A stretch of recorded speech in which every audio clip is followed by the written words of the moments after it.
मध्य प्रदेश शिक्षक अध्यापकों की क्रमोन्नति पर नई अपडेट।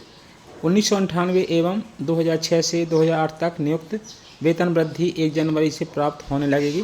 चलिए देख लेते हैं क्या है पूरी खबर। समयमान क्रमोन्नति के वेतन के लिए सेवा की गणना प्रथम नियुक्ति दिनांक व प्रथम पद से की जाएगी। पदोन्नत पद के आधार पर सेवा की गणना नहीं की जाएगी। आपको समयमान क्रमोन्नति मिलने पर कौन सा वेतनमान मिलेगा, इसका निर्धारण प्रथम नियुक्ति के पद के वेतन के आधार पर किया जाएगा। उदाहरण के तौर पर 1/7/1998 में नियुक्त शिक्षाकर्मी वर्ग 2 की पदोन्नति 1/1/10 को वरिष्ठ अध्यापक पद पर हुई तो उन्हें 12, 24, 30, 35 वर्ष वाला क्रमोन्नत वेतनमान देय होगा। और 1/7/2022 से दूसरी क्रमोन्नति गेट पे 4200 के इंडेक्स पर प्राप्त होगी। उदाहरण संविदा शाला शिक्षक वर्ग 1 नियुक्ति दिनांक 1/8/2001, द्वितीय समयमान वेतनमान दिनांक 1/8/2021 से लगेगा और ग्रेड पे 5400 के इंडेक्स में प्राप्त होगा।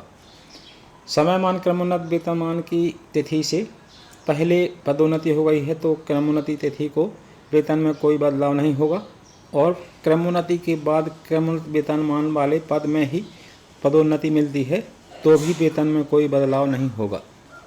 समयमान वेतनमान लेवल ऐसे नवीन शिक्षकों को मिलेगा जो शिक्षाकर्मी वर्ग 1, संविदा शाला शिक्षक वर्ग 1, उच्च माध्यमिक शिक्षक के पदों पर सीधे नियुक्त हुए हैं। काल्पनिक वेतन निर्धारण की स्थिति हमारे संवर्ग में 1/1/16 के बाद और 1/7/18 के पहले के प्रकरणों में उत्पन्न होगी। यह स्थिति उच्चतर माध्यमिक शिक्षकों के प्रकरणों में सबसे ज़्यादा सामने आएगी क्योंकि अध्यापक संवर्ग के हमारे लिए 12 वर्ष की क्रमोन्नति का नियम था। अब उच्च माध्यमिक शिक्षकों को 10 वर्ष के समयमान का आदेश हुआ है तो बड़ी दुविधा की स्थिति निर्मित हो रही है। काल्पनिक गणना के प्रकरणों में समयमान की तिथि 10 वर्ष पश्चात रहेगी। वर्ष वेतन और एरियर का निर्धारण 1 जुलाई 2018 से किया जाएगा। उदाहरण 1/1/6 से 30/6/6 तक नियुक्त संविदा शाला शिक्षक वर्ग 1, वर्ग 2, वर्ग 3, 1/1/6 से 30/6/8 तक नियुक्त संविदा शाला शिक्षक वर्ग 1, वर्ष 1998 में नियुक्त शिक्षाकर्मी वर्ग 1। क्रमोन्नति और समयमान में वेतन निर्धारण के समय विशेष ध्यान दें। जिन्हें 2 जनवरी से 1 जुलाई तक क्रमोन्नति समयमान मिल रहा है, ऐसे साथ ही क्रमोन्नति आदेश पश्चात वेतन निर्धारण के समय जुलाई की नियमित वार्षिक वेतन वृद्धि प्राप्त करके क्रमोन्नति वेतन निर्धारण करने का विकल्प अपने डीडीओ को दें। इस प्रकार आपको वार्षिक वेतन वृद्धि प्रदान करके उच्च वेतन में वेतन निर्धारण किया जाएगा और आपको भविष्य में 1 जुलाई को ही नियमित वार्षिक वेतन वृद्धि प्राप्त होगी।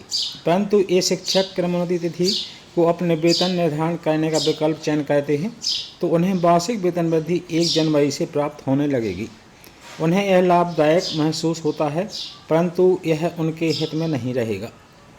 इस प्रकार वेतन निर्धारण होने से वे अपने से कनिष्ठ जुलाई से 1 जनवरी तक क्रमोन्नत से 1 स्टेप कम वेतन प्राप्त करेंगे। एक अन्य बात का हमें ध्यान रखना है, सभी क्रमोन्नत साथ ही अपने एरियर की गणना पत्रक अपने डीडीओ से अवश्य प्राप्त कर लें। यह उन्हें आयकर घोषणा पत्र के समय फॉर्म 10E जमा करने के लिए काम आएगा और वे आयकर भुगतान से बच सकेंगे। 10E आयकर घोषणा पत्र के समय हम तैयार करवा देंगे। तो साथी जानकारी पसंद आई वीडियो को लाइक करें, शेयर करें।